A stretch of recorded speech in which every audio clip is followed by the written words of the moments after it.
지금 이 순간 당신의 발바닥은 바닥을 누르고 있습니다. 의자에 앉아 있다면 엉덩이에 압력이 느껴질 거예요. 당신은 평생 단 1초도 빠짐없이 그 감각을 느껴왔습니다. 그리고 그것을 중력이라고 불러왔죠. 그런데 만약 그게 전부 착각이었다면요. 만약 당신이 태어나서 지금까지 단 한 번도 중력이라는 것을 느껴본 적이 없다면요. 만약 사과가 땅에 떨어지는 이유가 우리가 사과를 끌어당기는 배운 모든 것과 정반대라면 아닐까요? 이건 비유가 아닙니다. 말장난도 아니에요. 현대 물리학이 100년 전에 증명발대라면 어떨까요? 그리고 물리학이 100년 전에 증명해버린 사실입니다. 그리고 오늘 이 영상이 끝날 때쯤이면 당신은 발밑의 바닥을 2번 다시 같은 눈으로 바라볼 수 없게 될 겁니다. 이 채널 파인만의 질문에서는 교과서가 절대 알려주지 않는 우주의 진짜 얼굴을 파헤칩니다. 구독과 좋아요는 다음 편을 만드는 가장 큰 힘이에요. 알림 설정까지 해두시면 더 깊은 이야기들을 가장 먼저 만나실 수 있습니다. 그리고 영상 끝에 제가 던질 질문 하나가 있는데 그 답은 꼭 댓글로 남겨주세요. 진심으로 궁금합니다. 자, 이제 시작합시다. 당신이 잘 알고 있다고 믿는 그 그림부터 다시 그려볼게요. 무엇이 무너지는지 알려면 먼저 그것이 얼마나 단단해 보였는지를 느껴야 하니까요. 공을 떨어뜨리면 떨어집니다. 왜죠? 떨어뜨리면 떨어집니다. 학교에서 배운 대답은 이렇습니다. 지구는 질량이 있고 공도 질량이 있으니 둘 사이에 끌어당기는 힘이 작용한다. 뉴턴이 정확한 공식까지 만들어줬죠. 두 질량을 곱하고 거리의 제곱으로 나누고 앞엔 하나의 줄자리 방정식. 이 식은 그냥 식이 아닙니다. 인류 역사상 가장 성공한 아이디어 중 하나예요. 200년이 넘는 시간 동안 이 한 줄짜리 공식은 행성의 궤도, 바다의 조석, 포탄의 궤적, 해성의 움직임을 모조리 정확하게 예측해냈습니다. 단 하나의 예외도 없이 얼마나 정하십년대 천문학자들은 천왕성이 뉴턴의 식이 예측한 궤도와 살짝 어긋난다는 사실을 발견합니다. 보통 사람이라면 공식이 틀렸나 보다 했겠죠. 하지만 그들은 정반대로 말했습니다. 공식이 틀렸을 리 없어. 우리가 못 보는 어떤 행성이 천왕성을 잡아당기고 있는 거야. 프랑스의 르베리에와 영국의 애덤스 두 수학자가 종이와 펜만으로 그 보이지 않는 행성이 있어야 할 정확한 위치를 계산해냈습니다. 르베리에는 자신의 계산 결과를 베를린의 천문학자 갈레에게 보냈고 846년 9월 23일 밤 갈레는 그 좌표에 망원경을 맞췄습니다. 단 1시간 만에 그는 해왕성을 찾아냈습니다. 인류가 종이만으로 먼저 발견해버린 거예요. 방정식 하나가 새로운 행성을 끄집어내는 수준이라면 그걸 의심하는 사람은 없겠죠. 그림은 완벽해 보였습니다. 우주는 텅 빈 무대고 그 위에 질량을 가진 물체들이 구슬처럼 놓여 있다. 모든 구슬은 보이지 않는 실로 다른 구슬과 연결되어 거리의 제곱에 반비례하는 우아한 법 서로를 끌어당긴다. 깔끔하고 직관적이고 아름답습니다. 그리고 이 그림은 완전히 틀렸습니다. 조금 틀린 게 아닙니다. 약간의 보정이 필요한 그런 수준도 아니에요. 토대 자체가 가짜입니다. 질량이 빈 공간을 가로질러 다른 질량을 잡아당긴다는 그 발상 자체가 99%의 경우에 정답을 내놓는 매우 유용한 허구일 뿐이라는 겁니다. 가장 먼저 이걸 의심한 사람이 누군지 아십니까? 뉴턴은 친구이자 신학자였던 리처드 벤틀리에게 보낸 편지에서 이렇게 썼습니다. 한 물체가 진공을 가로질러 아무런 매개도 없이 다른 물체에 영향을 미친다는 생각은 절대로 받아들일 수 없는 터무니없는 소리다. 본인이 만든 이론의 핵심을 본인이 부정한 겁니다. 생각해보세요. 막대도 그 어떤 물리적 연결도 없습니다. 그저 텅 빈 공간이 있을 뿐이에요. 그런데 그 빈 공간 너머의 공의 위치를 알고 어떻게 지구는 그 빈 공간 너머에 있는 공의 위치를 즉각적으로 그것을 잡아당기는 걸까요? 신호는요? 시간 지연은요? 메커니즘은요? 뉴턴은 이걸 원격 작용이라 부르며 괴로워했습니다. 하지만 식이 맞아떨어졌기 때문에 그 질문은 식이 맞아떨어졌기 때문에 메커니즘은 미래 세대에 떠넘기고 그냥 발표해버립니다. 그리고 미래 세대는 200년 동안 그 질문을 그냥 무시했어요. 식이 잘 돌아가는데 뭐 하러 따지기 시작합니다. 처음엔 아주 작은 균열이었어요. 그런 알게 59년 수성에서 말이죠.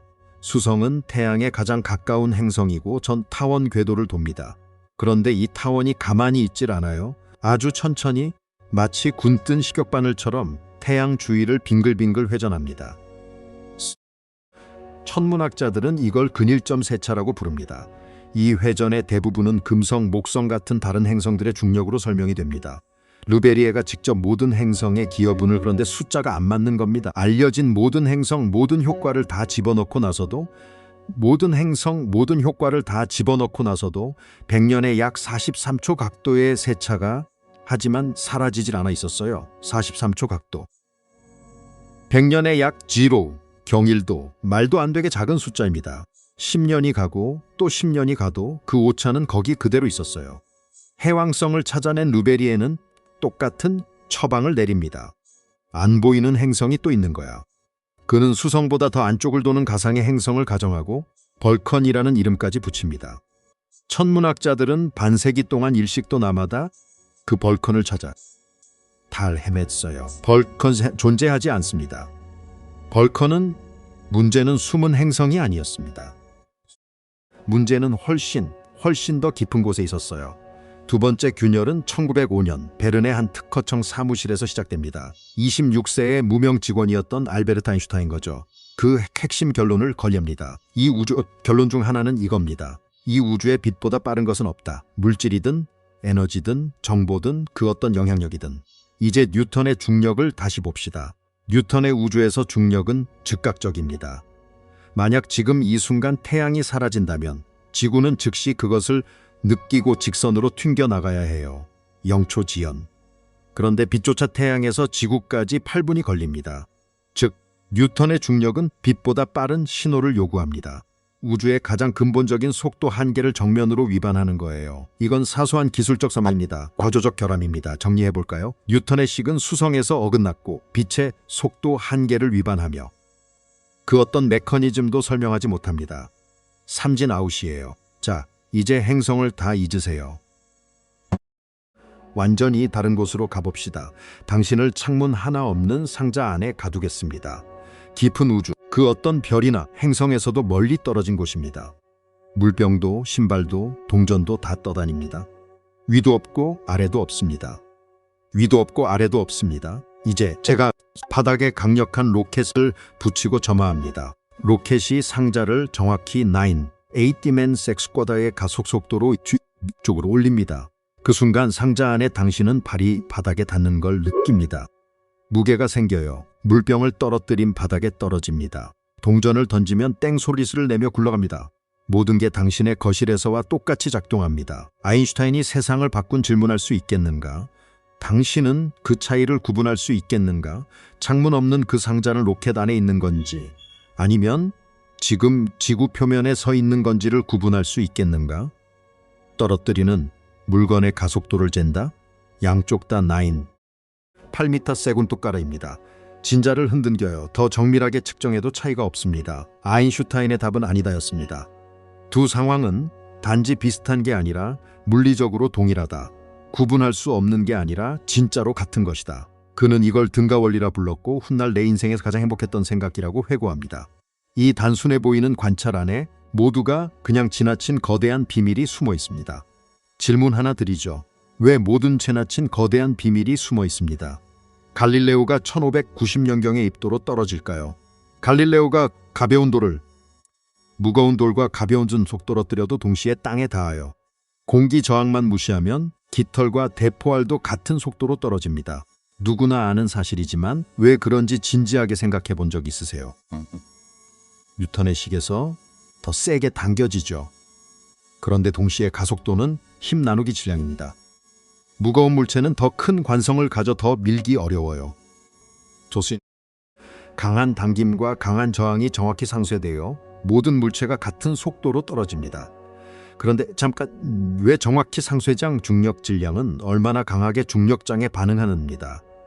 뉴턴의 제2법칙에 들어가는 질량, 관성 질량은 뉴턴의 제2법칙에 들어가는 질량, 관성 질량은 얼마나 밀기 힘든가를 나타내요. 이 둘은 논리적으로 완전히 다른 성질입니다. 같아야 할 이유가 전혀 없어요. 그런데 같습니다. 헝가리 물리학자 웨트베시는 1906년경 정밀한 비틀림 저울로 이를 1억 분의 몇 수준까지 확인했고 현대 실험은 이 일치를 10의 13승분의 1까지 검증했습니다. 실삼짜리 소수점까지 정확히 같아요. 뉴턴의 이론에서는 이게 완벽한 우연이죠. 하지만 아인슈타인의 이론에서는 우연이 아닙니다. 필연이에요. 만약 중력이 힘이 아니라 시공간의 구조라면 모든 물체는 자기 질량과 상관없이 같은 경로를 따라가야 합니다. 납공과 나무공이 같은 길을 가는 이유는 그 길이 물체의 성질이 아니라 떨어지는 물체의 질량은 아예 식에 들어오지도 않습니다. 모두가 같은 기하학을 따르므로 식에 들어오지더지는 거죠. 모두가 소수점까지의 우연을 하나의 통찰이 자동으로 해결해버린 겁니다. 이게 바로 옳은 이론의 흔적이에요. 이제 그 실을 잡아당겨 봅시다. 당신은 다시 가속하는 상자 안에 있어요. 왼쪽 벽에 있는 레이저가 오른쪽 벽을 향해 수평으로 빛을 쏩니다. 상자 밖에서 보는 사람에겐 빛은 완벽 직선을 그립니다. 하지만 상자는 위로 가속하고 있죠. 빛이 오른쪽 벽에 위로 올라가 있습니다. 상자 안에 당신 입장에서는 빛이 들어온 높이보다 살짝 아래에 빛이 닿아요. 빛이 휘는 겁니다. 가속이 중력과 진짜로 동일하다면 중력도 빛을 휘게 해야 합니다. 중력도 빛을 휘게 해야 합니다. 이건 정말 충격적인 예측이에요. 빛은 질량이 0입니다. 뉴턴의 식에 0을 넣으면 0이 나옵니다. 유령이 벽을 통과하듯 그냥 지나가야 합니다. 그런데 벽을 통과하듯 그냥 지나가야 합니다. 아니, 빛은 중력장에서 휜다. 검증 가능한 완전히 새로운 예측이었죠. 1919년 영국 천문학자 아서 에딩턴이 두 팀의 영국 천문학자입니다. 전 팀이 불빛의 원정대를 꾸려 개기일식을 관측합니다. 한 팀은 아프리카 서해안의 프린시페 섬으로, 다른 한 팀은 브라질 빛을 간자촌. 일식 동안 태양 빛이 가려진 순간 태양 가장자리 근처에 별빛이 휘었는지를 측정한 겁니다. 휘어 있었습니다. 정확히 아인슈타인이 예측한 만큼 뉴턴이 뒤집어졌습니다. 전 세계 신문 일면이 뒤집어졌습니다. 200년 넘게 무너지지 않던 뉴턴이 스타가 됩니다. 그런데 사실 빛이 휜다는 사실보다 더 결정적인 증거는 4년 전 그의 책상 위에서 이미 나와 있었습니다. 기억하시죠? 수석 말이에요. 100년에 43초씩 어긋나던 그 미스터리. 1915년 11월 아인슈타인은 일반 상대성 이론의 최종형을 완성하고 가지고 나왔습니다. 정확히 100년에 43초, 대략도 아니고 비슷한 것도 아니고 정확히요. 대략도 아니고 비슷한 것도 아니고 그 숫자가 그의 반세기 넘게서 마치 손에서 학자들을 괴롭히던 그 숫자가 그의 방정식에서 마치 손에서 사과가 떨어지듯 자연스럽게 흘러나온 겁니다. 아인슈타인은 그 결과를 봤을 때 심장이 마구 뛰었고 며칠간 흥분에 떨었다고 회고합니다. 어떤 실험대로 그는 자신이 옳은 길에 들어섰음을 알았어요. 자, 이제 옛 건물은 충분히 부셨습니다. 새 건물을 보여드릴 시간이에요. 정말 숨이 막힐 만큼 아름답습니다. 힘을 잊으세요. 당김을 잊으세요. 진공을 가로지르는 보이지 않는 줄을 잊으세요. 원격작용도 시간을 휘게 합니다. 비유가 아닙니다. 문자 그대로 물리적으로 측정 가능한 방식으로 시간이 흐르는 속도, 진짜 1초가 똑딱이는 속도가 질량의 존재에 의해 달라집니다. 증거를 보여드릴게요. 인류가 만든 가장 정밀한 시계인 원자시계 2개를 가져옵니다.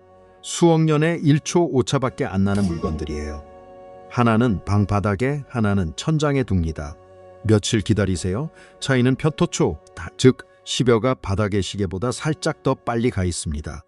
차이는 편토초 단위, 즉 10의 15승 초, 시계의 오류가 아니에요. 지구에 가까울수록 시간이 아니에요. 지구에 가까울수록 시간이 천천히 흐릅니다. 이건 1959년 하버드의 파운드와 레브카가 5m 높이의 탑 안에서 감마선을 위로 쏴서 직접 측정했습니다. 에너지를 잃었어요. 빛이 에너지를 잃는다는 건 진동수가 줄어든다는 뜻이고 이는 곧 위쪽의 시간이 더 빨리 흐른다는 뜻입니다.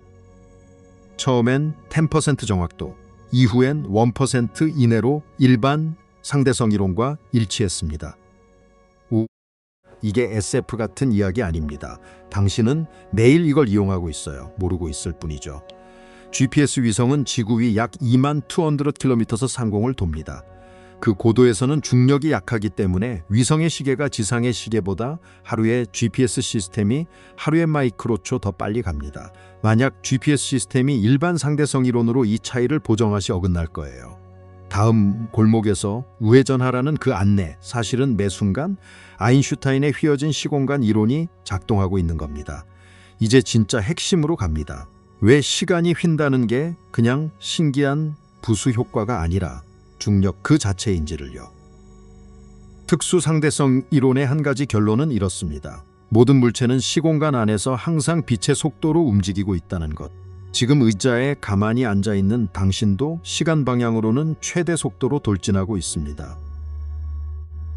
공간에서는 시계가 똑딱이고 세포가 늙는 그 모든 것 시간 방향의 운동이에요. 당신이 공간에서 움직이기 시작하면 시공간 속도 중 일부가 시간에서 공간 방향으로 옮겨갑니다. 그래서 빠르게 움직이는 시계가 더 느리게 훔쳐가니까. 자, 이제 천장 근처에서 테니스 공을 들고 있다고 상상해 보세요. 공은 공간에선 움직이지 않습니다. 모든 시공 공간 운동이 시간 방향으로 가고 있어요. 그런데 그 공 주변에서 시간은 균일하게 흐르지 않습니다. 아래쪽 지구에 가까울수록 시간은 살짝 더 천천히 흐르고 위쪽은 살짝 더 빨리 흘러요.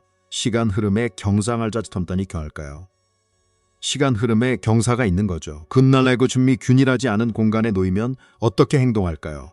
가장 곧은 길을 따라갑니다. 물리학자들은 이걸 측지선이라 부릅니다. 평평한 종이 위에서 두 점 사이의 가장 곧은 길은 직선입니다. 하지만 둥근 지구 표면 위에서 뉴욕과 런더던 사이의 곧은 길은 아이슬란드 근처를 지나는 큰 원호예요.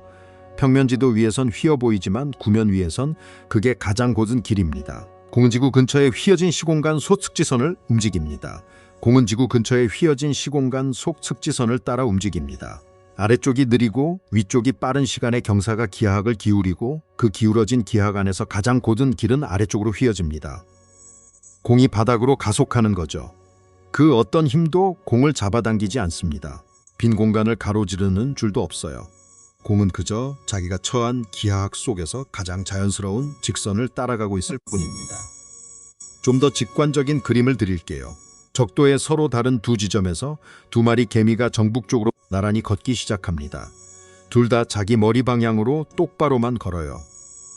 절대 옆으로 꺾지 않습니다. 그런데도 오래거리는 점점 가까워집니다. 충분히 오래거리면 북극에서 만나요.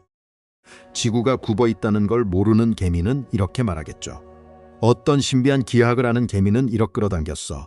하지만 구면 기하학을 아는 개미는 이렇게 말합니다. 아무 힘도 없어. 우린 둘 다 똑바로 걸었을 뿐이야. 표면이 우릴 모았어. 이게 정확히 중력입니다. 두 물체가 휘어진 시공간 속에서 자유롭게 움직이면 우리는 그걸 보고 힘이 잡아당기는구나 라고 말해요. 아인슈타인은 말합니다. 아니, 그들은 둘 다 똑바로 가고 있다. 시공간 자체가 그들을 모은다. 여기서 정말 충격적인 사실이 있어요. 떨어지는 공은 아무것도 느끼지 않습니다. 만약 당신이 그 공 위에 올라타 있다면 완벽한 무중력 상태일 거예요. 어떤 압력도, 당김도, 힘의 감각도 없습니다. 우주 정거장의 우주비행사처럼 깊은 우주를 떠다니는 가장 자연스러운 운동 상태. 공은 즉 측지선을 따라가는 자유낙하 상태에 있습니다. 힘을 느끼고 있는 사람은 누군지 아세요? 바닥에 서서 공이 떨어지는 걸 지켜보는 당신입니다. 바닥은 당신의 그 압력을 위로 전달해요. 무게감이 들죠. 그 무게감의 정체는 압력을 전자기적 반발력입니다. 당신 신발 원자들 사이의 전자기적 반발력입니다. 당신이 본래 따라가야 할 측지선, 즉 지구 중심을 향한 자유낙하를 못하게 막고 있는 거예요. 뉴턴의 그림에서는 공이 힘을 받고 바닥의 사람은 정지해 있습니다. 아인슈타인의 그림에서는 정확히 그 반대예요. 공은 자유롭고 자연스러우며 바닥의 사람이 격렬의 적을 가로막고 가속되고 있습니다. 단단한 땅이 그의 본래 궤적을 가로막고 그를 밀어 올리고 있는 거죠. 이건 단순히 같은 현상의 다른 표현이 아닙니다. 매번 실험에서 이기는 쪽은 아인슈타인이에요.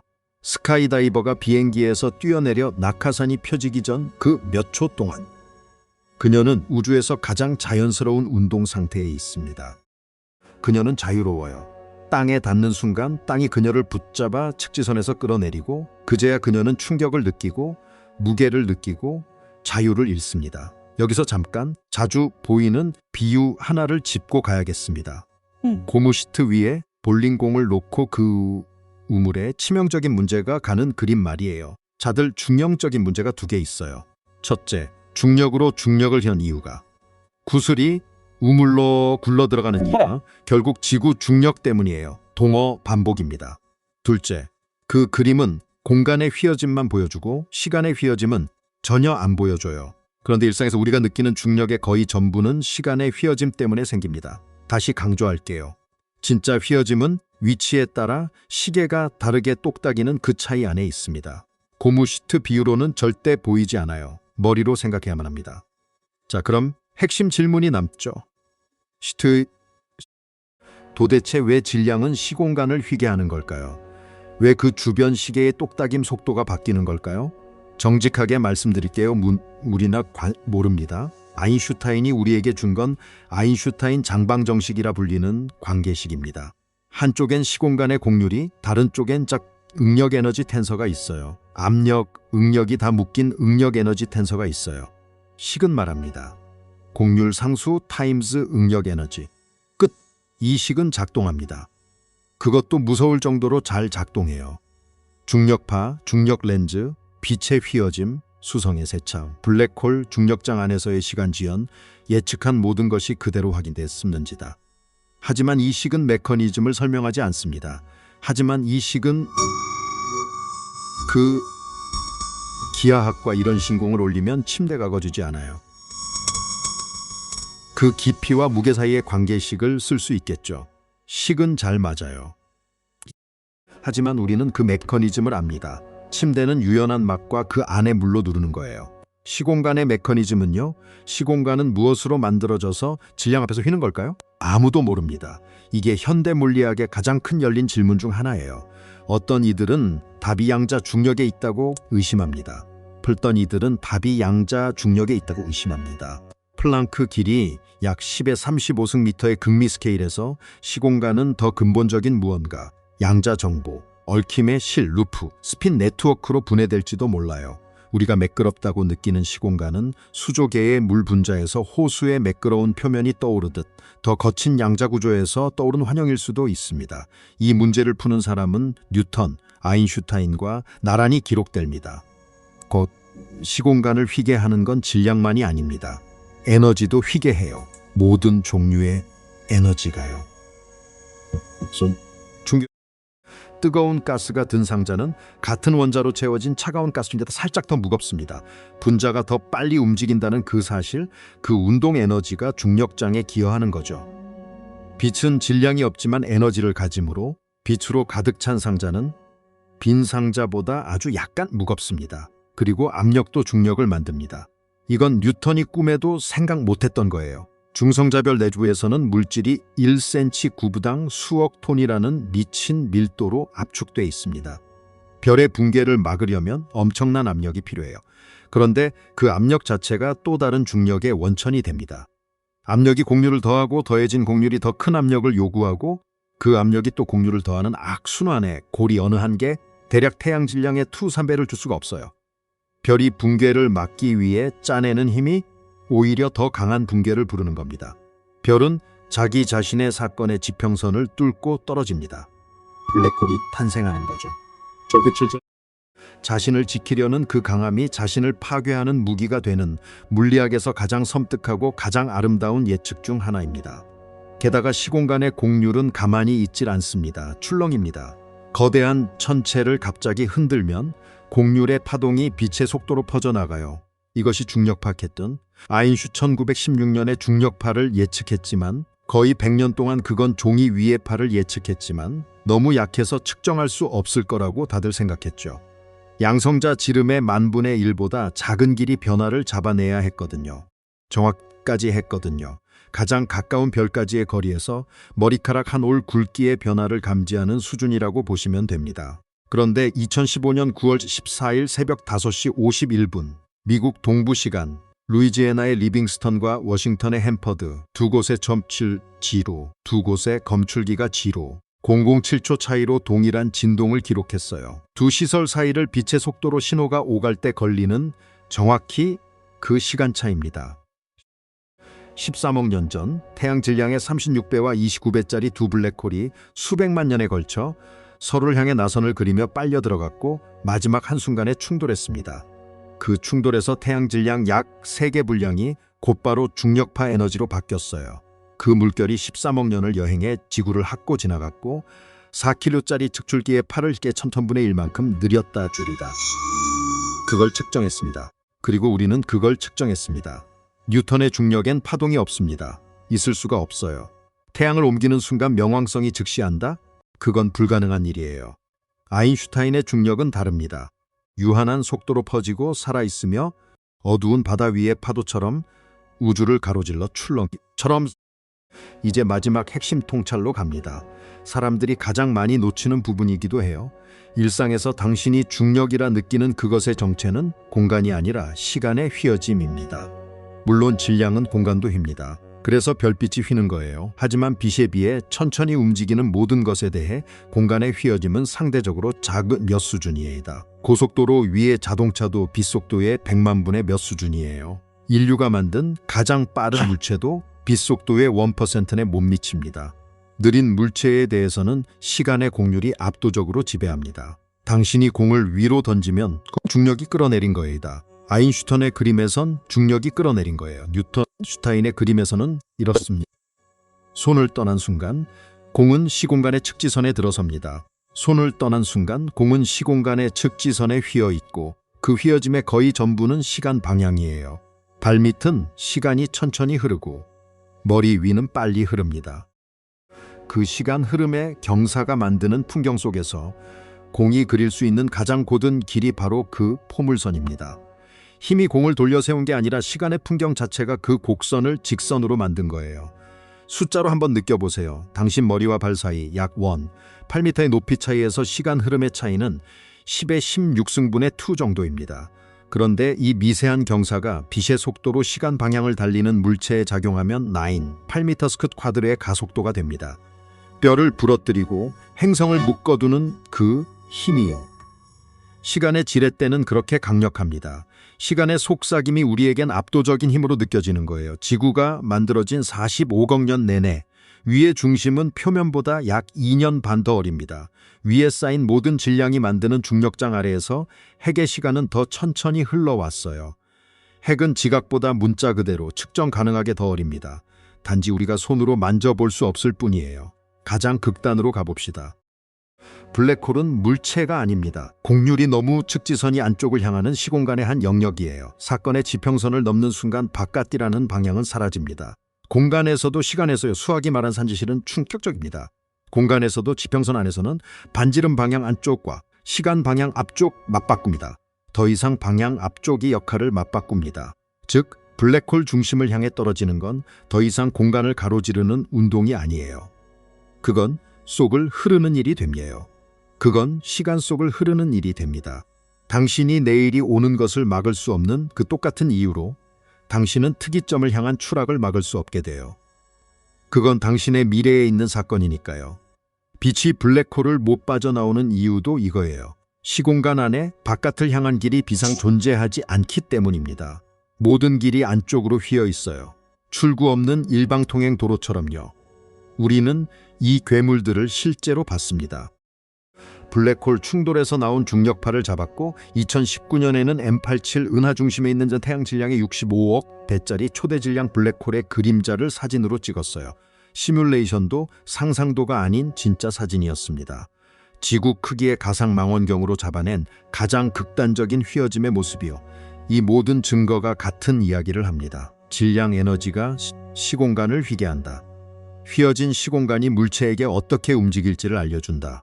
우리가 300년 동안 중력이라 불러온 것의 정체는 그저 시간의 모양일 뿐이라는 것. 그리고 영상 제목의 질문, 왜 질량이 중력을 만드는가?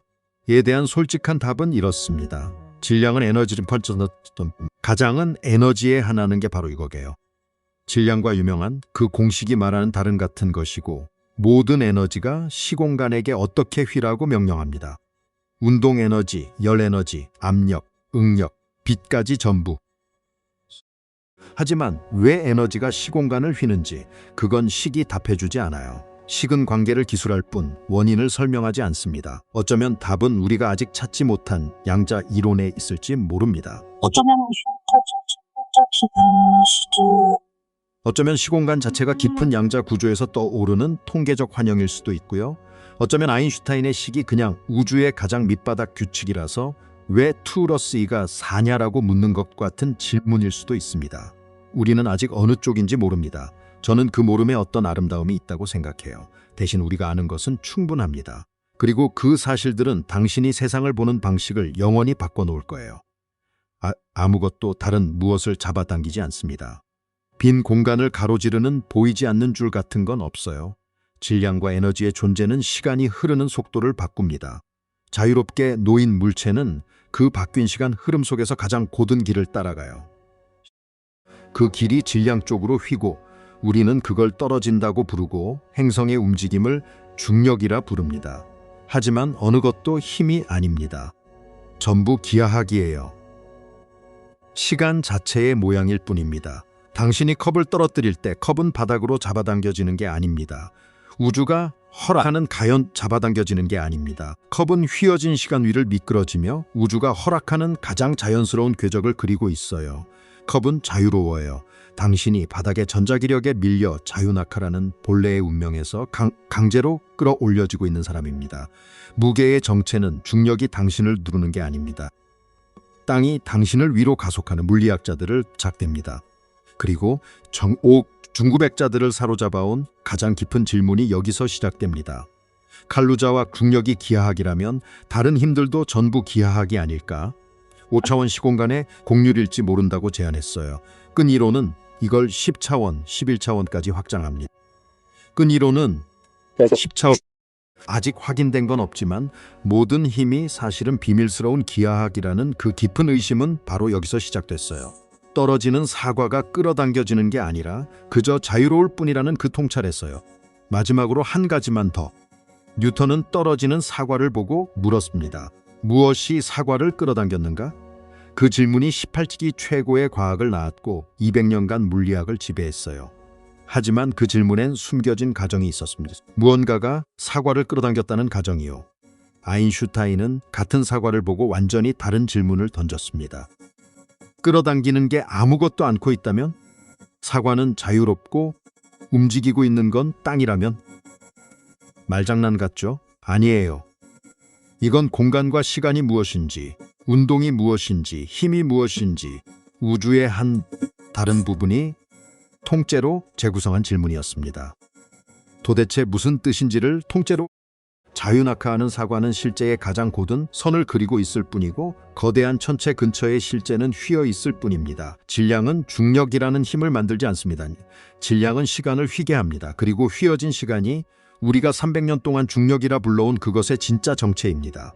이게 당신의 삶에 어떤 의미인지 잠깐 곱씹어 보세요. 태어난 그 순간부터 지금 이 순간까지 당신은 단 한 번도 중력이라는 힘을 느껴본 적이 없습니다.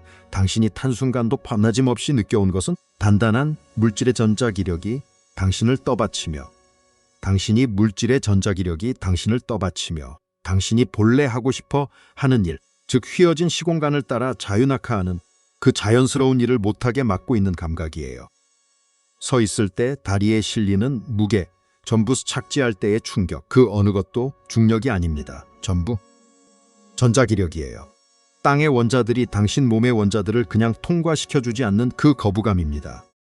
진짜 중력은 아무것도 느껴지지 않을 때 느끼는 그것입니다. 낙하산이 펴지기 전 스카이다이버의 감각, 우주 정거장의 우주 비행사가 떠 있을 때의 감각, 그 무중력이야말로 진짜 중력이에요. 우리가 평생 중력의 감각이라 부르며 살아온 것은 사실 중력을 따르지 못하게 저당하는 감각이었습니다.